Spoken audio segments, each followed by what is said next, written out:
Você vai ouvir palavras de coração para coração, conforto e fraternidade, no ar. Mensagens de esperança.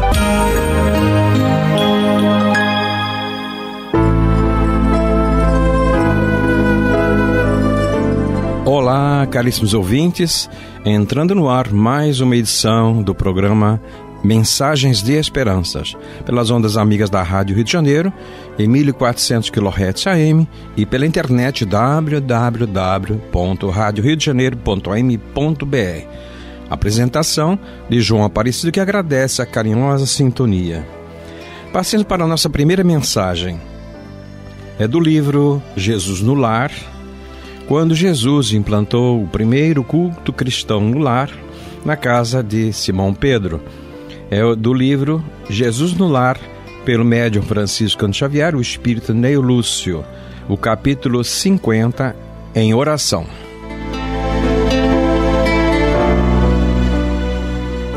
Na véspera da partida do Senhor, no rumo de Sidom, o culto do Evangelho, na residência de Pedro, revestiu-se de justificável melancolia.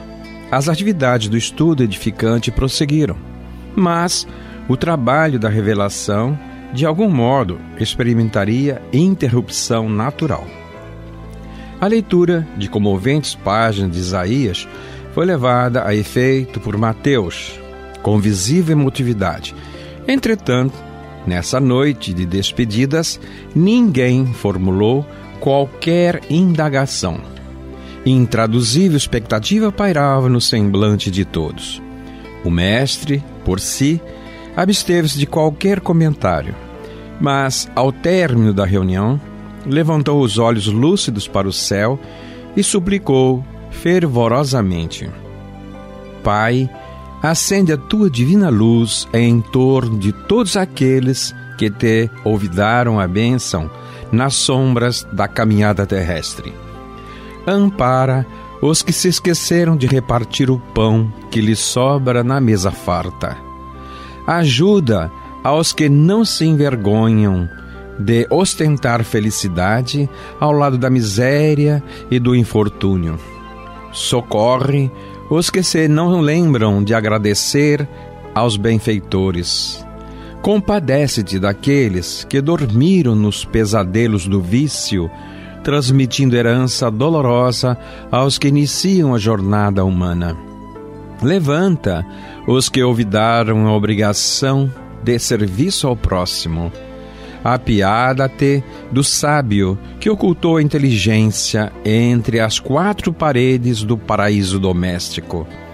Desperta os que sonham com o domínio do mundo, desconhecendo que a existência na carne é simples minuto entre o berço e o túmulo à frente da eternidade.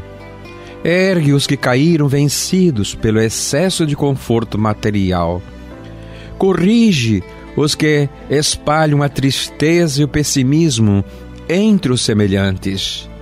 Perdoa aos que recusaram a oportunidade de pacificação e marcham disseminando a revolta e a indisciplina.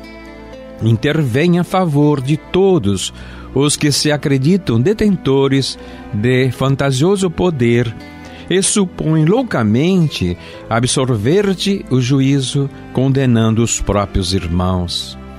Acorda as almas distraídas que envenenam o caminho dos outros com a agressão espiritual dos gestos intempestivos. Estende paternas mãos a todos os que olvidaram a sentença de morte renovadora da vida que a tua lei lhes gravou no corpo precário. Esclarece os que se perderam nas trevas do ódio e da vingança, da ambição transviada e da impiedade fria, que se acreditam poderosos e livres, quando não passam de escravos, dignos de compaixão, diante de teus sublimes desígnios. Eles todos, Pai, são delinquentes que escapam aos tribunais da terra, mas estão assinalados por tua justiça soberana e perfeita, por delitos de esquecimento perante o infinito bem. A essa altura, interrompeu-se a rogativa singular. Quase todos os presentes, inclusive o próprio mestre, mostravam lágrimas nos olhos e no alto, a lua radiosa, em plenilúlio divino, fazendo incendir seus raios sobre a modesta vivenda de Simão, parecia clamar, sem palavras, que muitos homens poderiam viver esquecidos do Supremo Senhor. Entretanto, o Pai de infinita bondade e de perfeita justiça, amoroso e reto, continuaria velando. É do livro Jesus no Lar, pelo Espírito Ney Lúcio, médium Francisco Xavier e editora Federação Espírita Brasileira. Estão em sintonia com a Rádio Rio de Janeiro e o programa é Mensagens de Esperanças, passando para o módulo Vocabulário Espírita. Do livro Lex Kardeciano, Manual de Termos e Conceitos Espíritas, de autoria de Lamartine Palhano Júnior, pela editora Leon Denis. Lamartine anotou o termo planta e nos diz: ser vivo do reino vegetal, estágio em que o princípio inteligente encontra-se já individualizado, passando pelas experiências de auto-organização, desenvolvimento do metabolismo com autotrofismo, experiência sexuada e da irritabilidade, entre parênteses, capacidade de reação a alguns estímulos naturais, como a luz. Ele destaca, do Livro dos Espíritos, as questões 589 e 590. Tudo é transição na natureza, pelo fato mesmo de que nada é semelhante e que todavia tudo se liga. As plantas não pensam e por conseguinte não têm vontade. A ostra que se abre e todos os zoófitos não pensam, não têm senão um instinto cego e natural. Na pergunta 590, há de ser, repetindo, 590, há se sequer uma espécie de instinto dependendo da extensão que se dá a esse termo, mas é puramente mecânico. Extraído do Livro dos Espíritos. Anotou Lamartine Palhano o termo planta no seu Lex Kardeciano, Manual de Termos e Conceitos Espíritas, pela editora Leon Denis.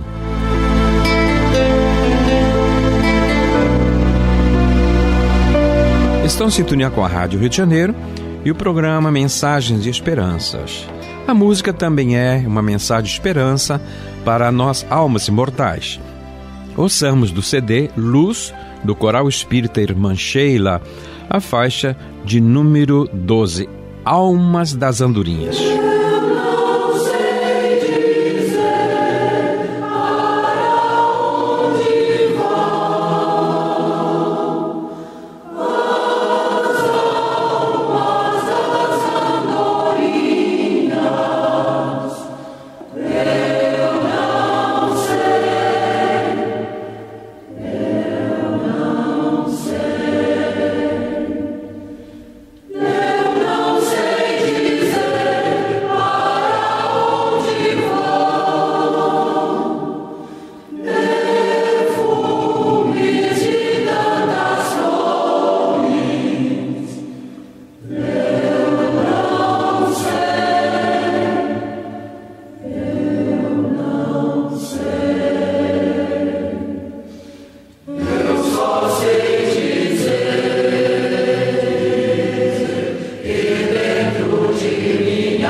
Mensagem de Esperança faz, neste momento, uma lembrança de uma alma que passou aqui pela terra, Eurípides Barçanufo, o apóstolo da caridade, que retornou à pátria espiritual em 1º de novembro de 1918. Então, o movimento espírita tem uma gratidão profunda a esse espírito pelo rastro de luz que deixou nos orientando a nossa jornada na face da terra. Ele nasceu e viveu em Sacramento, Minas Gerais. Lá ele é considerado como um verdadeiro santo pelos seus pares, considerado à época de origem católica, família católica, desde jovem, integrado na cúria, na igreja, dando a sua participação sempre ativa. Quando já estava na sua juventude, ele tem contato com o seu tio, que dirigia um centro na fazenda de Santa Maria. E ele então questionava o próprio tio, que mexia com essas coisas, como diziam à época, com o espiritismo, e questionava que ele deveria deixar essas coisas de lado, porque ele tinha a visão dele e a dedicação dele ao catolicismo. E o tio, então, como não tinha argumentos, dada a formação de Eurípides, o grau de instrução, e ele era um homem da lavoura, um homem simples, semi-analfabeto, presenteou-o com o livro Depois da Morte, de Leon Denis, dizendo assim: leia as respostas que você quer, você encontrará nesse livro. E o tio hospedava-se na residência de Eurípides, na casa de Eurípides. Passando a noite, Eurípides então leu numa vez só esse livro, Depois da Morte, deslumbrando-se com as colocações feitas pelo aquele que é considerado o poeta do espiritismo, o consolidador da doutrina espírita, Leon Denis.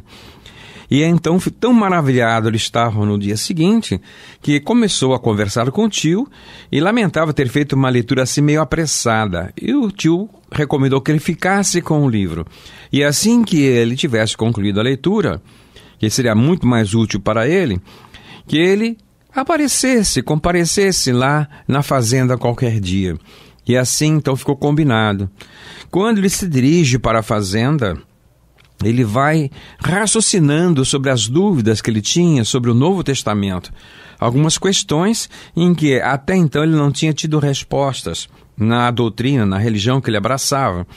E ele se propunha que, se porventura João Evangelista respondesse a ele estas perguntas, ele ficaria muito satisfeito. Então ele tinha um teor de dúvidas aprofundadas em questões teológicas, em que na sua biografia é feita essa narrativa. Então nós estamos nos referindo ao livro Eurípides Barçanufo, o apóstolo da caridade. O autor desse livro, Jorge Rizzini, pela Edições Correio Fraterno. Mas também existe outro lançado pela editora Ide, que chama Eurípides, o Homem e a Missão. Como biografia é mais completo. E é a autora Corina Novellino e a editora Ide. Então nós encontramos esse depoimento de que, em lá chegando, participando da reunião, eis que o médium semi-culto, quase que inculto, através dele manifesta-se uma entidade que se identifica como João Evangelista. E sem que fosse feita pergunta alguma, dá as respostas a todas as perguntas que ele viera raciocinando e refletindo no caminho até a fazenda. Então, de retorno à sua casa, ele não tem mais dúvida, ele já se definira a abraçar a doutrina espírita. Foi realmente, naquela época, um escândalo na igreja, porque o pessoal não queria de forma alguma perder esse elemento de grande valor na comunidade católica. Mas com toda honestidade, ele passa a se dedicar, então, se torna o baluarte do espiritismo em Sacramento, com reflexão para todo o país. Esse espírito a quem nós estamos reverenciando neste momento tem histórias fantásticas em que há o testemunho registrado nessas duas obras que nós estamos nos referindo, Eurípides Barçanufo, o Apóstolo da Caridade, de Jorge Rizzini, e o outro, O Homem e a Missão, de Corina Novellino.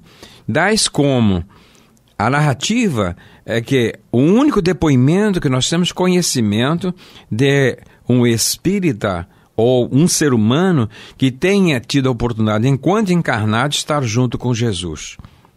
A narrativa vem muito somar com a mensagem de abertura do programa de hoje, de Jesus no Lar, nesta prece em que Jesus faz uma rogativa a todos aqueles nós que andamos ainda equivocados na escolha dos valores, na definição da sua própria vida. Então, ele entra no estado de semi-torpor, como narram os seus biógrafos. É como se fosse um estado de sonolência. E ele se sente se desdobrando do seu corpo físico. Estou completamente lúcido, como em várias ocasiões ocorrerá isso. E ele passa a identificar uma região diferente, com um campo verdejante. E em dado momento ele identifica um ser sentado a uma elevação e que demonstrava-se uma tristeza no olhar. E ele identifica como sendo o Mestre Jesus. E naquela tristeza que Jesus irradiava, ele se sente assim, compungido, com o desejo de fazer alguma coisa para mitigar aquela tristeza de Jesus. E a expressão que utiliza, se ele pudesse se transformar num cão para lamber os pés de Jesus, ele o faria. Dá o sentimento que ele, naquele momento, ele sentia no seu interior. E então, ao aproximar-se de Jesus, ele reúne as forças íntimas e se atreve a perguntar: Senhor, tu choras pela velhice desamparada? E Jesus balança a cabeça em negativa. Tu choras pelas crianças desvalidas? E Jesus continua a menear a cabeça no sentido de negar. E em terceiro ele pergunta: tu choras por aqueles que não te conhecem? E ele continua balançando a cabeça e diz: eu choro por aqueles que me conhecem e não praticam. E então Eurípides vem a despertar e a partir daí, então, ele não mais adormece. Passa a trabalhar de forma incansável, atendendo todos aqueles seus companheiros lá em Sacramento, vítimas da gripe espanhola que devassava a população brasileira na época. E ele, em pouco tempo, contrai também a própria gripe espanhola e vem desencarnar com 38 anos de idade. Mas o que ele realizou nesses poucos anos de vida no corpo material, deixou um marco da sua passagem pela Terra. Foi o primeiro a inaugurar um colégio espírita no Brasil, o Colégio Allan Kardec, em Sacramento, reduto do catolicismo, uma cidade mineira tradicionalmente católica. Ele era tão amado por seus pares, como dissemos no começo, que todos aqueles católicos que o amavam continuaram o amando, apesar de ele ser espírita, mudar de doutrina, porque antes de ser espírita, ele continuava sendo o mesmo cristão que sempre fora. E assim chamavam ele todos de Padrinho Eurípides, ou numa forma bem, na corritela, de Padrinho Eurípides. Chegou um momento em que o próprio cartório lá em Sacramento se recusava a registrar as crianças que nasciam com o nome que os pais optavam. Se era menino, era Eurípides. E se era menina, Euripidina. Então ele passaram a não mais aceitar, porque o problema do homônimo realmente era terrível. E assim nós vamos vendo a dedicação, o amor que toda a população sacramentana tinha pela demonstração dele, não de ser católico, ser espírita, mas acima de tudo, de ser um verdadeiro cristão. Então, o mínimo que nós podemos fazer, independente de crença, é identificarmos o valor desta alma que transitou aqui pela Terra, deixando um facho de luz. E para facilitar-nos esta tarefa, então temos que agradecer a Corina Novelino, que lançou o seu trabalho, os seus apontamentos sobre a vida e obra de Eurípides Barçanufo, no livro Eurípides, o Homem e a Missão. É essa da autoria de Corina Novelino, pela editora ID. E sobre o aspecto da mediunidade dele, então é este outro livro, Eurípides Barçanufo, o Apóstolo da Caridade. O autor, Jorge Resini, pelo Correio Fraterno. Era uma alma que tinha a lucidez de, no estado de vigília, proceder à emancipação da alma totalmente consciente pela sua própria vontade e de se projetar à distância. E no regresso, relatar tudo o que ocorrera. Exemplo, ele tem na sua biografia narrado exatamente quando ele presenciou a assinatura, pelo poder, pela sua capacidade, pela sua faculdade de clarividência, registrar o momento em que foi assinado o Tratado de Paz na Segunda Guerra Mundial. No momento em que isso era assinado, ele estava declarando isso aos seus pares em Sacramento. Meses depois é que chegam as correspondências, noticiaram que aquela época realmente era coisa muito lenta, não tínhamos a facilidade da comunicação, confirmando o fim da guerra. E são fatos assim inusitados, fatos marcantes que nos dão exatamente a certeza da existência, da sobrevivência, da imortalidade da alma. E ratificando o que sempre nos disse o nosso Mestre Jesus: eu vim para que tenhais vida, vida em abundância. Então nós não perdemos nossos familiares. Estamos às portas do dia 2 de novembro, dia de finados. Todos eles nos antecederam. Continuam mais vivos do que nunca, colhendo o que cada um semeou, o que cada um plantou. Então é importante que a nossa semeadura aqui e agora seja realmente da melhor forma, da melhor qualidade, para que possamos então ter direito a uma colheita sazonada. É Jesus quem nos alerta sempre. A semeadura é livre, mas a colheita é obrigatória. E a cada um será dado segundo as suas próprias obras.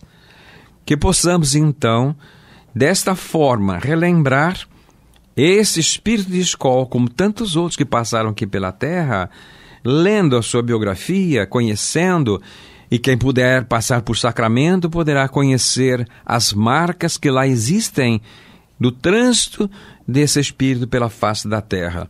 O quanto ainda hoje é venerado por todos aqueles que lá estão. E o carinho, o amor que dedicam em função da sua dedicação plena a todos os seus contemporâneos naquela época.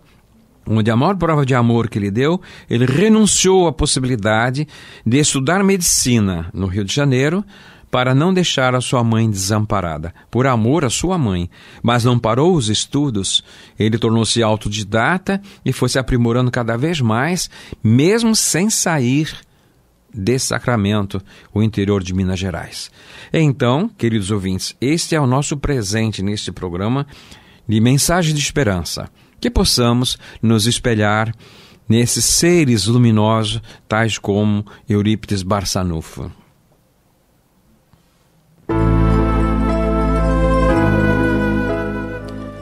E assim, queridos ouvintes, podemos perceber a grandeza desta alma e entender como Joana de Ângeles sempre nos convida. Com certeza não solucionarás todos os problemas do mundo. Não obstante, podes e deves contribuir para que isto aconteça. Se não impedes a guerra, tens recurso para evitar as discussões perturbadoras que te alcançam. Se não dispões de saúde para brindar aos enfermos, logra socorrer um padecente. Se não solucionas os dramas humanos, concorre para acalmar uma pessoa. Se não tens meios para liderar grupos, acelerando mudanças que se devem operar no mundo, modifica-te interiormente, enobrecendo-te na ação do bem e da solidariedade. É o capítulo 116 do livro Vida Feliz, de Joana de Ângeles, pelo médium Divaldo Pereira Franco, pela editora Leal. E assim, queridos ouvintes, chegamos ao final de mais uma edição do programa Mensagens de Esperança. Agradecemos a carinhosa sintonia e esperamos contar com ela na nossa próxima edição. Muita paz em todos os corações. A Rádio Rio de Janeiro apresentou Mensagens de Esperança.